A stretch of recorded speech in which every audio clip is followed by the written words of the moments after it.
안녕하세요. 대단히 반갑습니다. 그림난 잔영TV 이종수입니다. 이번 시간은 1303번째 시간으로 파랑새라는 글을 읽어드리겠습니다. 파랑새 김엉숙. 바깥이 어둑해졌다. 창호지를 바른 방문 격자 사이로 스며들던 빛이 까무럭 자다 들었다. 아직 한낮인데도 단출한 옷장과 네모진 궤가 놓여있는 작은 방이 심연처럼 가라앉았다. 마침내 할머니의 손끝에서 계속되던 경련이 멈추자 눈이 내리기 시작했다. 흔들리며 내리는 한밤눈의 그림자가 창호지에 어른거렸다. 방문 손잡이 옆에 오려붙여 놓았던 파랑새의 날개가 흔들리는 것 같기도 했다. 아버지는 반쯤 벌어진 할머니의 입에 물려있던 노숟가락을 빼냈다. 노숟가락의 손잡이 부분은 길게 찢은 무명천으로 칭칭 동여며 있었다. 할머니가 발작을 일으킬 때마다 혀를 깨물지 않게 하려고 입에 물리는 도구인데 늘 문지방 위에 놓아두었던 것이었다. 입가에 묻어있는 약간의 침자국을 제외하면 할머니는 평온해 보였다. 하지만 나는 직감적으로 할머니가 돌아가신 것을 알았다. 새야 새야 파랑새야 녹두밭에 앉지 마라. 녹두꽃이 떨어지면 청포장수 울고 간다. 할머니는 이 노래를 부르며 커다란 무쇠가위로 파랑새를 오려내곤 했다. 종이를 이리저리 접어서 그 사선 어느 부분엔가 가인날을 들이대면 신기하게도 파랑새 한 마리가 날아올랐다. 할머니는 구멍이 숭숭 뚫린 여러가지 꽃 모양이나 복자나 숫자를 오리기도 했지만 파랑새 오리기를 가장 좋아했다. 주로 창호지나 습자지 같은 얇은 종이가 쓰였는데 때로는 내가 내미는 파란색 색종이일 때도 있었다. 나는 할머니가 오려낸 파랑새의 뒷면에 바풀을 발랐다. 앙증맞은 부리의 동그란 배 그리고 튼실한 날개를 가진 파랑새들은 어둡고 조금 반 벽과 천장 그리고 방문 창호지 위로 날아앉았다. 그러나 결코 창공으로 날아갈 수 없었던 파랑새들처럼 할머니 역시 좀처럼 바깥 나들이를 할 수 없었다. 오랜 지병인 뇌준증이 언제 어디서 발작을 일으킬지 알 수 없었기 때문이었다. 학교에서 돌아오면 어두운 방벽에 기대앉아 비스듬히 열린 방문 사이로 환한 햇살을 바라보는 할머니의 희끗한 실루엣이 보였다. 그 머리 위에는 언제나 할머니의 파랑새들이 앉아 있었다. 할머니는 뒤주 위에 놓여있는 달 항아리 마냥 단아한 분이셨다. 희고 넓은 이마에 둥그란 눈, 나지막한 콧날은 이해심 많고 조용한 할머니의 심성을 대변해 주었다.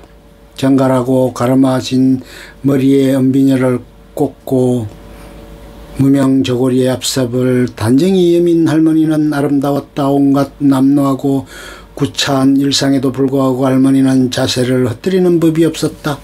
할머니에게는 언제나 달빛 같은 은은함이 배어나왔다. 이런 할머니를 두고도 할아버지는 일찌감치 딴 살림을 차렸던가 보았다. 중절모에 긴 외투를 입고 오른쪽에는 일본 여자를 왼쪽에는 중국 여자를 세워놓고 찍은 사진을 본 적이 있었다. 만주로 동경으로 휘돌던 할아버지였다.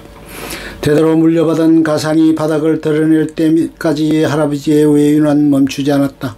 그리고 마침내 빈손으로 할머니에게 돌아왔다.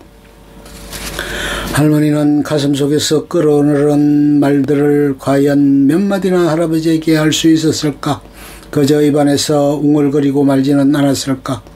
그런데 그 작은 소리조차 할아버지의 귀에 들렸던 것일까? 한여름 볕으로 하얗게 바랜 마당을 건너오는 할머니를 향해 할아버지가 재떨이를 던졌다고 했다.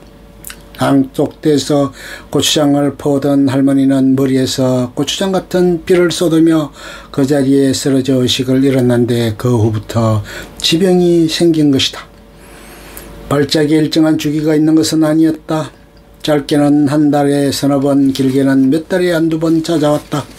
한바탕 회오리가 지나가고 나면 할머니는 태풍에 갇혔다가 풀려난 새처럼 땀에 흠뻑 젖은 채 축 늘어지곤 했다. 그럴 때면 아버지는 방문을 열어 지나가던 부드러운 바람 한 줄기나 따사로운 햇살 한 줌을 불러들였다. 그들이 홍곤한 잠에 빠진 할머니의 이마를 조용히 어루만졌다. 그러나 한방 눈이 펑펑 오던 그날 할머니의 파랑새가 날개짓을 한 것 같았던 그날 아버지는 방문을 열지 않았다. 저녁이 되었어도 눈은 계속 내렸다. 흰눈이 마당을 덮고 지붕을 덮고 신장로를 덮었다. 땅과 눈물로 얼룩졌던 할머니의 지난한 일생의 하늘이 희고 깨끗한 수세포를 덮어준 것이었을까. 온 세상이 눈에 묻히고 스며든 어둠의 이성과 저성의 경계마저 흐려질 즈음 대문기둥에 두 개의 조등이 걸렸다. 흩날리는 눈발 속에서 연신 눈시울을 훔치는 조등이 유난히 붉었다. 하얀 마당에 갈짓자 발자국을 남기며 막내 고모가 달려 들어오고 그 뒤를 낭자한 곡소리가 따라왔다. 이었고 입간이 시작되자 아버지가 조용히 나를 불렀다. 수가 저 건너 담배가게에 가서 담배 두 보루만 사오느라. 아버지가 지어주는 지폐를 받아들고 마당을 나서는데 눈발이 가늘어졌다. 마을 공터를 지나고 언덕배기에 올라서자 거짓말같이 구름이 걷히고 보름달이 나타났다. 모든 것이 사라진 흰 눈밭에 나와 보름달뿐이었다. 할머니가 보름달을 보내어 앞길을 밝혀주고 있다는 생각이 들었다. 저 아래 담배가게에서 희미한 불빛이 새어나왔다. 담배가게를 오가는 동안 마치 할머니가 내 곁에서 함께 걷는 듯했다. 언덕배기로 되돌아오자 다시 눈이 내리기 시작했다. 이리저리 새떼처럼 한방눈이 흩날리고 구름 속으로 몸을 숨기는 보름달이 보였다. 그 보름달을 향해 흩어지는 눈발 사이로 조용히 날아오르는 한 마리의 파랑새의 날개짓을 본 것은 나의 환시였으리라. 유난히도 눈이 많이 내리던 경술년 동짓달 열일에 마침내 할머니의 파랑새가 하늘로 날아올랐다. 끝. 좋으면 좋아요, 구독, 알림 설정 눌러주세요. 감사합니다.